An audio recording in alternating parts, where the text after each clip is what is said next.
Moverse a dimensiones mayores. Hemos visto en capítulos anteriores, cómo herramientas gráficas simples, bastante simples, nos pueden ayudar a entender estructuras y dependencias de los datos. Las herramientas gráficas que están basadas ya sea en representaciones de datos univariadas o bivariadas, o que eh, se utilizan transformaciones pequeñas de información multivariada. eh, es información que podemos percibir con el ojo humano. La mayoría de herramientas son muy útiles en modelar un paso, pero desafortunadamente no nos dan eh, eh, la idea completa del conjunto de datos. Una razón para esto es que las herramientas gráficas presentadas capturan solamente algunas dimensiones de los datos y no son necesarios concentrarse en esas dimensiones o subpartes de los datos bajo el análisis que lleva a la información estructural máxima. En la parte 3 de este libro, herramientas poderosas para reducir la dimensión de los datos serán presentadas. En este capítulo, como un punto inicial, herramientas simples y básicas se utilizan para describir dependencia. Estos son construidos de hechos elementales de teoría de probabilidad y estadística introductoria. Por ejemplo, covarianza y correlación de dos variables.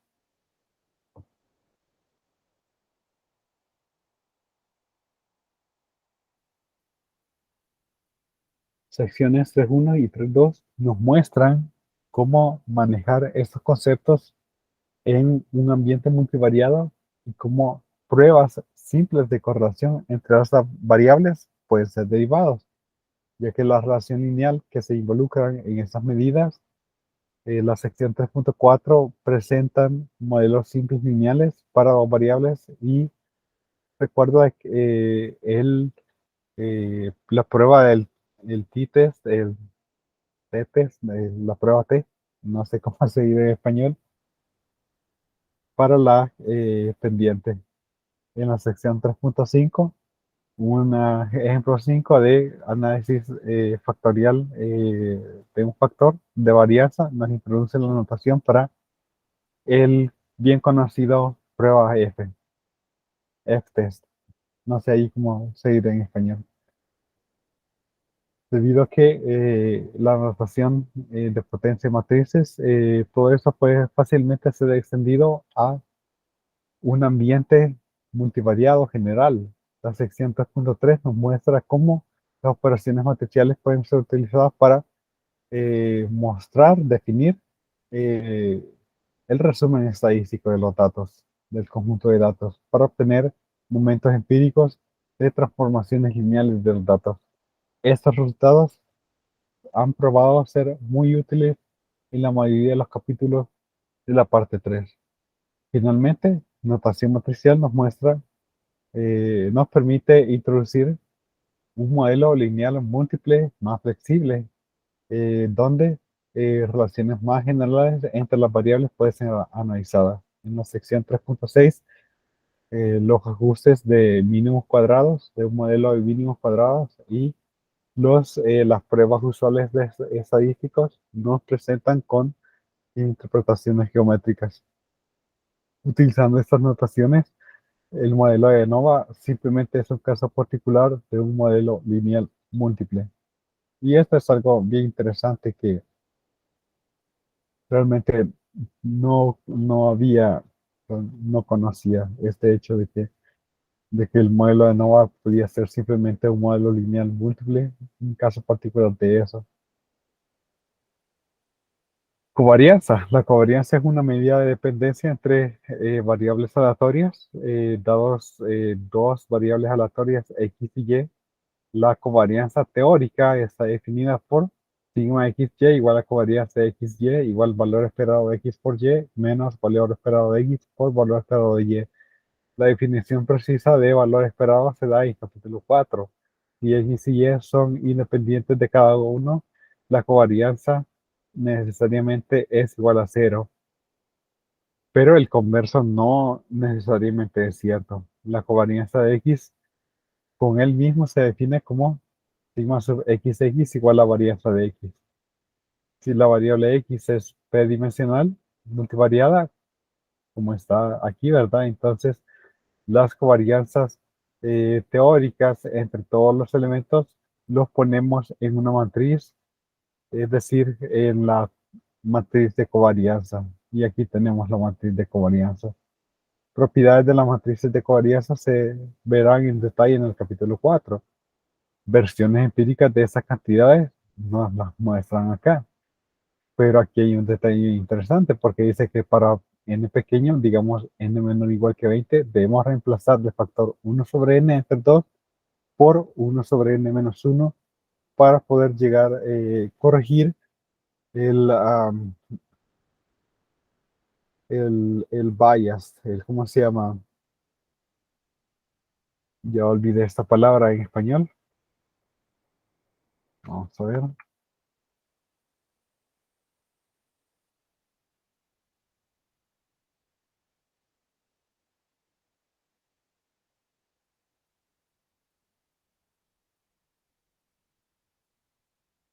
Bueno, la parcialidad, no recuerdo cómo se dice bias en español.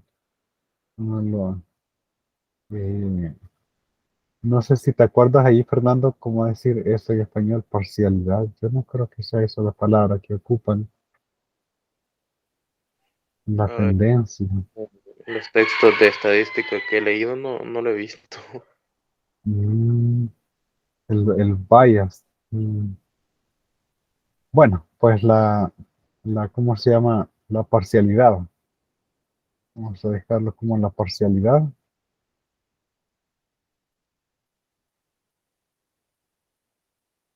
porque esa es una corrección, pues, común que se ocupa, ¿verdad? Para precisamente esto. Quizá más tarde se me venga la palabra, porque sí, la he revisado en español. Para variables p-dimensionales aleatorias, uno obtiene la matriz de covarianza empírica de esta forma, en la cual ocupamos estas fórmulas para calcular cada una de esas entradas. El diagrama de dispersión de las variables de covarianza, de medidas de covarianza, nos muestra qué tan cerca la dispersión está a una línea. Detalles matemáticos siguen, pero debería ya ser entendido de que la covarianza mide solamente una dependencia lineal.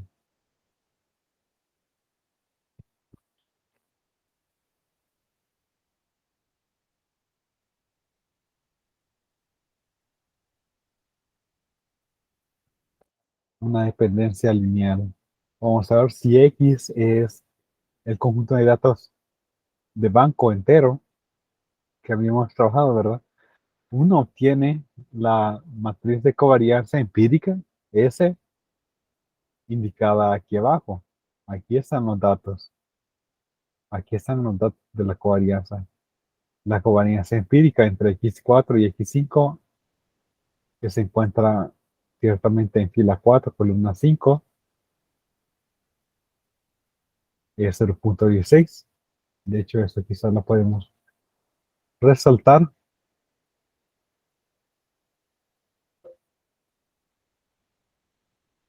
Es obvio que ese valor es positivo. Bueno, aquí lo pone como con pregunta. Vamos a ver cuál era la variable X4 y la X5. En el ejercicio 3.1 discutiremos esta pregunta con mayor detenimiento.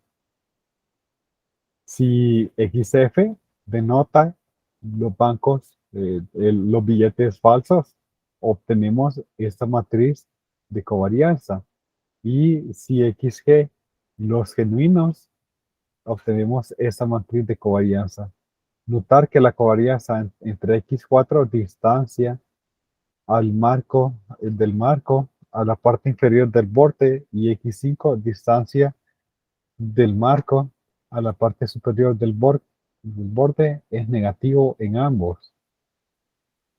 3.5 y 3.6. ¿Por qué? ¿Qué pasaría eso? En el ejercicio 3.2 discutimos esta pregunta en más detalle. A primera vista, las matrices SF y SG parecen distintas, pero crean casi el mismo diagrama de dispersión. Similarmente, el análisis de componentes principales del capítulo 11 sugiere que un análisis conjunto de la estructura de covarianzas como en este texto. Diagramas de dispersión con nubes de puntos que muestran una tendencia hacia arriba, como el que vimos en la figura 1.14 en el capítulo 1, muestran variables con covarianza positiva. Diagramas de dispersión con una pendiente hacia abajo, con una estructura de pendiente hacia abajo, nos muestran una covarianza negativa. En esta sección, en la figura 3.1, mostraremos que la diagrama de dispersión de X4 contra X5 de el conjunto de datos enteros. La nube de puntos tiene una tendencia hacia arriba. Sin embargo, los dos subnubes de eh, los bancos falsos, los billetes falsos y genuinos, tienen una pendiente negativa.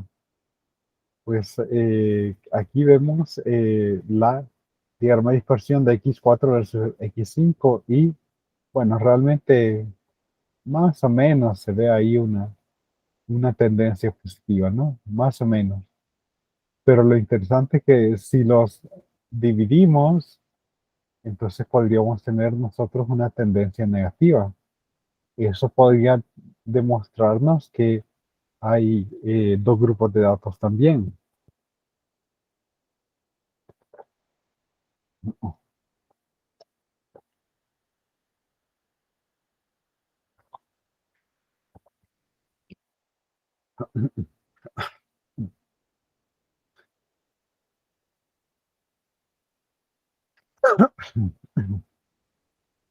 Vamos a ver, un director de una tienda de textiles está estudiando las ventas de eh, unos suéteres clásicos azules de 10 diferentes periodos.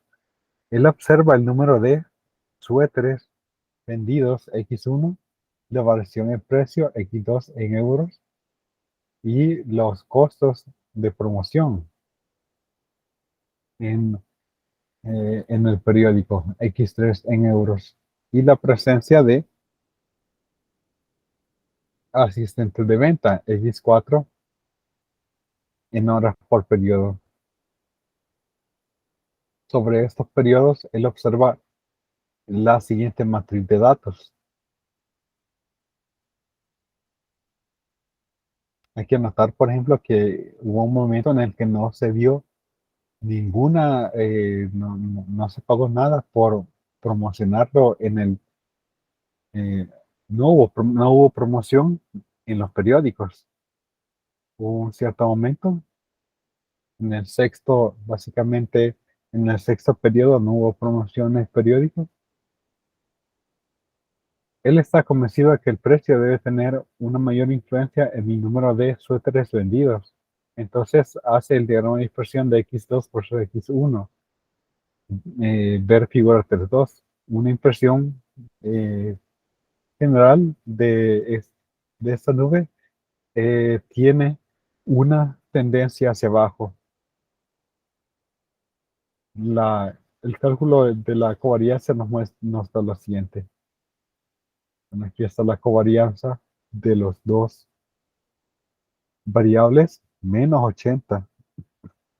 Tenemos ahí una tendencia negativa, por lo que a mayor precio, menor venta. A mayor precio, menor venta. Eso es lo que nos está indicando el diagrama de dispersión. Un valor negativo, como nosotros lo esperaríamos, basado en la gráfica. De esa forma, si los precios estuvieran, por ejemplo, en yenes japoneses, obtendríamos una respuesta diferente. Una medida de dependencia lineal, de independencia, dependencia lineal de esta escala es la correlación, la cual introduciremos en la siguiente sección. Y aquí están el resumen, ¿verdad? La covariancia es una medida de dependencia. Las medidas de covarianza, eh, la covarianza mide solamente dependencia lineal. La covarianza es dependiente de la escala. Hay dependencias no lineales que tienen cero covarianza. Cero covarianza no implica independencia. Independencia sí implica cero covarianza. Covarianza negativa corresponde a un diagrama de dispersión y dependiente negativa. Covarianza positiva corresponde a diagrama de dispersión con una pendiente positiva. La covarianza de una variable con ella misma es la varianza. Para n pequeño debemos reemplazar el factor 1 sobre n en el cálculo de la covarianza por 1 entre n-1. Quizás esto es bastante importante tenerlo en cuenta, ¿verdad? Ahí indicaba para n menor igual que 20, me parece. Entonces, para tomar en cuenta ese bias, ¿verdad? Correlación. Entonces, la correlación entre dos variables x y y está definida desde la covarianza de la siguiente forma. Rho xy igual a covarianza xy entre raíz de varianza x por varianza y. La ventaja de la correlación es que es independiente de la escala. ¿Ok? Eso creo que ya lo sabíamos. Entonces, es una medida más útil para asociar, para la asociación de dos variables aleatorias de la covarianza. La versión empírica de Rho de XY está dada por RXY, la correlación empírica, ¿verdad? La correlación es en valor absoluto siempre menor o igual que 1. Bueno, ronda entre -1 y 1, ¿verdad? Es 0 si la covarianza es 0 y viceversa. Otros detalles que ya conocíamos. Para vectores tridimensionales tenemos la matriz de correlación teórica, pues básicamente lo mismo que, que con la covarianza, excepto que con esta dividiendo por esa raíz, ¿verdad?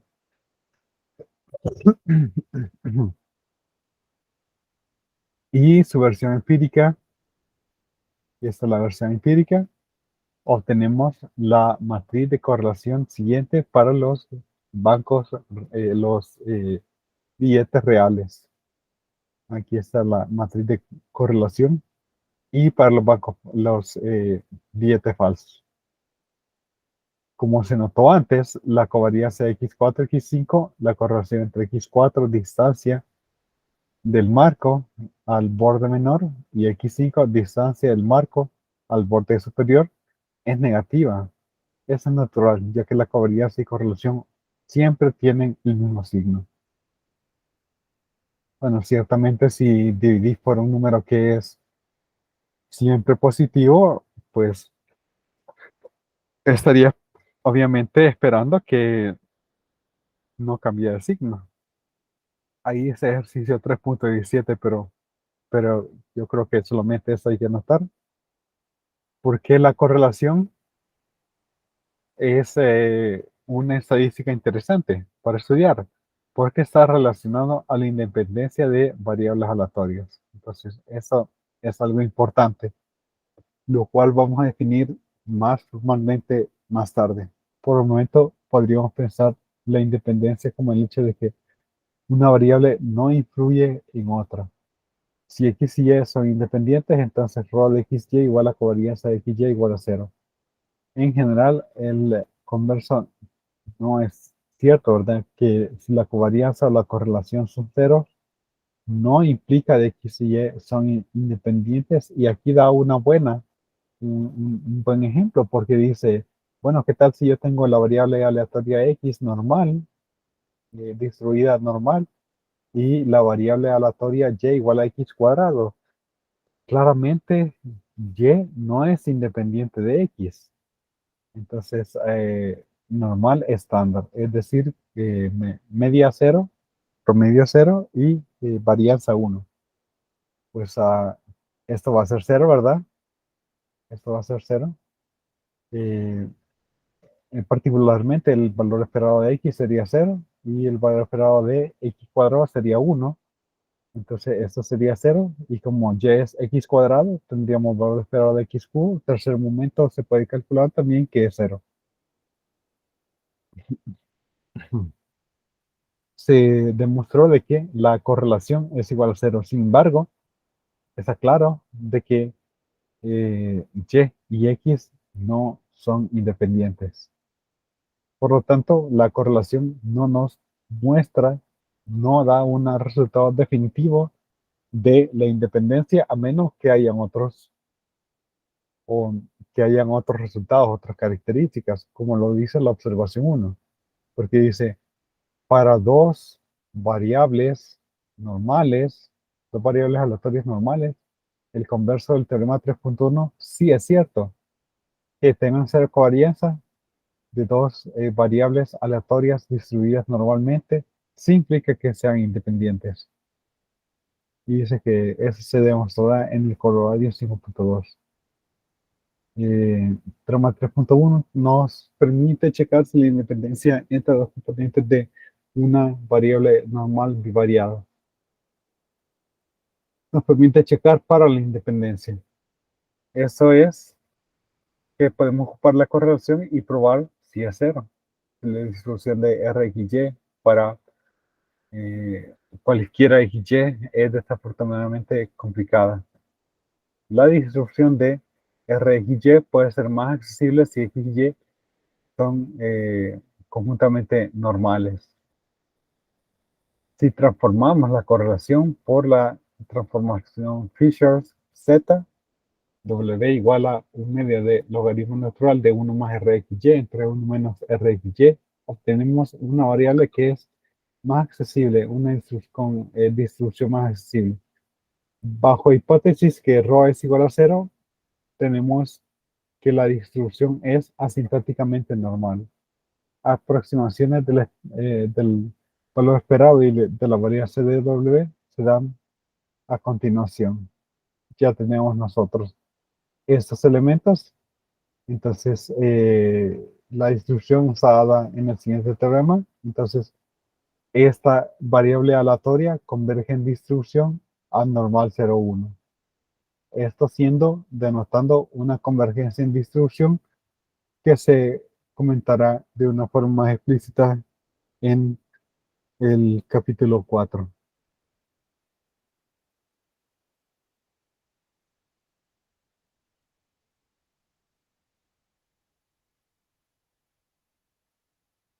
Quiero ver, solo un minuto acá.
Ok, bien, entonces, vamos a ver. Teorema 3.2 nos permite probar diferentes hipótesis de la correlación. Podemos fijar los niveles de significancia alfa, la probabilidad de rechazar una hipótesis real y rechazar la hipótesis si la diferencia entre el valor hipotético y el calculado y el valor calculado de z es mayor que el valor crítico correspondiente de la distribución normal. El siguiente ejemplo ilustra el procedimiento. Estudiemos la correlación entre el kilometraje X2 y el peso X8 para los datos para el conjunto de datos de los carros, donde n es igual a 74. Tenemos que la correlación es menos 0.823.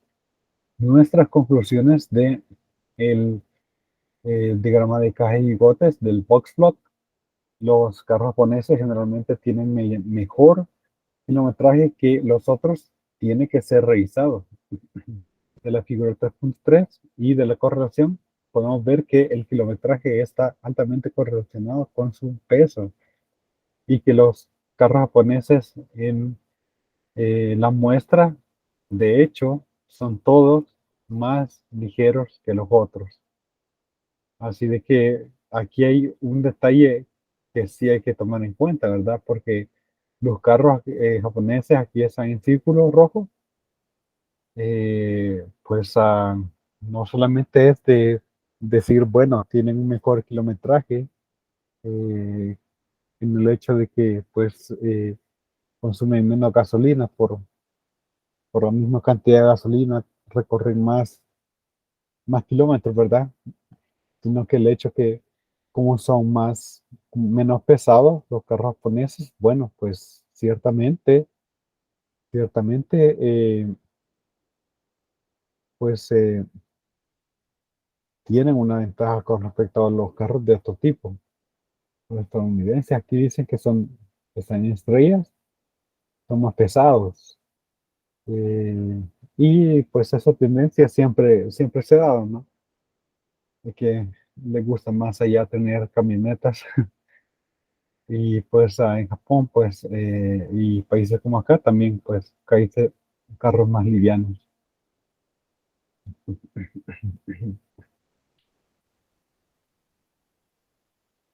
Si queremos saber si ρ x2 x8 es diferente significativamente de ρ sub 0 igual a 0, aplicamos la transformación Fisher Z y eso nos da W igual a la expresión igual a menos 1.166. Normalizándolo, lo tenemos a menos 9.825, lo cual es un valor significativamente muy alto para rechazar la hipótesis de que ρ es igual a 0. El intervalo de confianza de 2.5%, 97.55% de la distribución normal son menos 1.96 y 1.96 respectivamente. Eso está ciertamente muy por debajo de menos 1.96. Entonces, pero si queremos probar la hipótesis de que ρ sub 0 es menos 0.75, obtenemos de que nuestro dato normalizado sería menos 1.627. Este no es un valor significativo para alfa igual a 0.05, para el nivel alfa igual a 0.05, para z, ya que está entre los valores críticos al 5% de nivel de significancia. Entonces no podemos rechazar, porque este menos 1.627 no está fuera de este intervalo. En el otro caso sí, ¿verdad? Sí pudimos rechazar de que la correlación fuera cero, pero no podemos rechazar de que la correlación sea menos 0.75. Y aquí creo que tenemos el último ejemplo 3.6. Vamos a ver. Ya casi, ya casi terminamos. Entonces, ejemplo 3.6, consideremos de nuevo los suéteres, los datos de los suéteres del ejemplo 3.2. Considere la correlación entre la presencia del asistente de ventas X4 versus el número de suéteres vendidos X1. Aquí la correlación es 0.633, perdón. Hay una tendencia positiva de la pendiente, ¿no? Que si nosotros fuéramos a dibujar la pendiente de regresión, tendría una tendencia, bueno, los datos muestran una tendencia hacia arriba.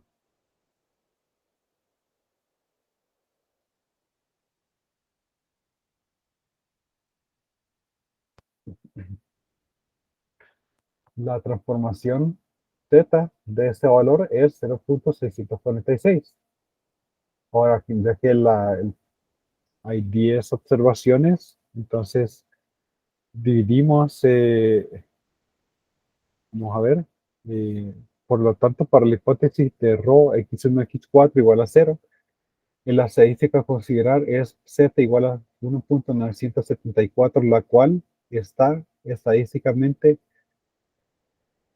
significante al 5%, porque 1.974 simplemente está un poco mayor a 1.96. Por lo tanto, rechazamos la hipótesis de que la correlación sea igual a cero, rechazamos el hecho de que haya mayores asistentes de venta no tenga un impacto estadístico en las ventas de los suéteres. Entonces, por poquito y lo rechazamos. Entonces, a un nivel de significancia de 5%, rechazamos de que el efecto de los asistentes de venta no tenga un efecto. Eso es bastante importante. Eso es bastante importante. Estadísticamente estaría siendo demostrado ese hecho. La varianza y la normalización de las propiedades de estabilización de W son asintóticas. Además, el uso de W en pequeñas muestras para n menor o igual que 25 se mejora por la transformación de Hotellings. Esta transformación también es bastante famosa. Quizá lo han escuchado en sus cursos, sus otros cursos. W estrella, bueno, aquí está, ¿no? Con la varianza igual a esto. La variable transformada W estrella tiene una distribución asintóticamente como una distribución normal. Es decir, a medida que n es mayor, pues se comporta más como una distribución normal. El ejemplo 3.7 de la observación anterior, obtenemos W estrella igual a 0.6663 y raíz de 10 menos 1, W estrella igual a 1.9989 del ejemplo anterior. Este valor tiene una significancia al nivel del 5% porque está afuera del intervalo menos 1.96, 1.96, por lo que estaríamos rechazando también el hecho de que R sub 0 sea igual a 0. Observación 3.3, notar que la transformación Fisher-Z es la inversa de la tangente hiperbólica. W igual a tangente hiperbólica inversa de la correlación es equivalente a tener Rxy igual a tangente hiperbólica de W igual a esta expresión. Observación 3.4 bajo la hipótesis de que X y Y son normales, podríamos probar su independencia si ρ XY es igual a 0, utilizando la distribución T de la estadística T igual a Rxy, raíz de n menos 2 entre 1 menos R cuadrado XY. rho de xy igual a 0, esto tiene aproximadamente la distribución estadístico t con n-2 grados de libertad. Fijando la probabilidad a un error de tipo alfa, rechazamos la hipótesis nula rho xy igual a 0 si el valor absoluto de t es mayor o igual que t sub 1 menos alfa medios, n menos 2. Entonces nos dan ahí pues los elementos necesarios para poder probar independencia. Resumen, la correlación es una medida estándar de dependencia. El valor absoluto de la correlación siempre es menor o igual que 1. Las medidas de correlación miden solamente dependencia lineal. Dependencias no lineales pueden tener una correlación cero, pero una correlación cero no implica independencia. Para dos variables aleatorias normales, sí lo hacen. O sea, si la correlación es cero, no podemos concluir que son independientes a menos que sean normales. Si son normales, entonces sí lo son, sí son independientes. Independencia implica correlación cero. Correlación negativa corresponde a diagramas de dispersión con pendiente negativa. Correlación positiva corresponde a diagramas de dispersión con pendiente positiva. Transformadas Fisher-Z nos ayudan a probar hipótesis de correlación. Para muestras pequeñas, la transformación Fisher-Z puede ser mejorada por la transformación W estrella, como la que está acá. Ok, bueno, y ahí está básicamente las primeras dos secciones. Mañana estaríamos viendo, mañana creo que podríamos ver tres secciones más.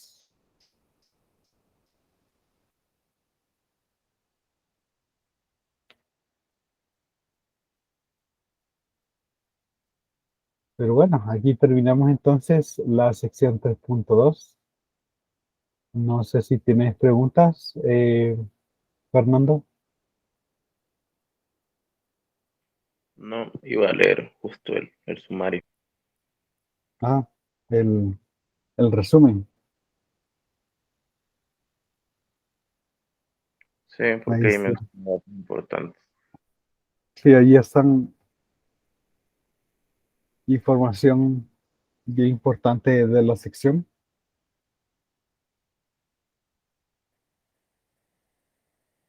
O pasamos algo rápido, había una parte, no sé si era el 3.4 donde me igualaba a Z, parece, no está ahí en el summary. No sé si ahí Summary. lo era estandarizar. No, esa es otra Sí, ahí, transformación de estrella. sí, exacto, ahí lo está estandarizando. Entonces, uno es calcular la transformación Fisher-Z, calcular la transformación Fisher-Z y de ahí lo está estandarizando. Así es. Esa es la parte, es la de estandarización. Y luego lo Y comparaba con el intervalo de confianza, ¿verdad?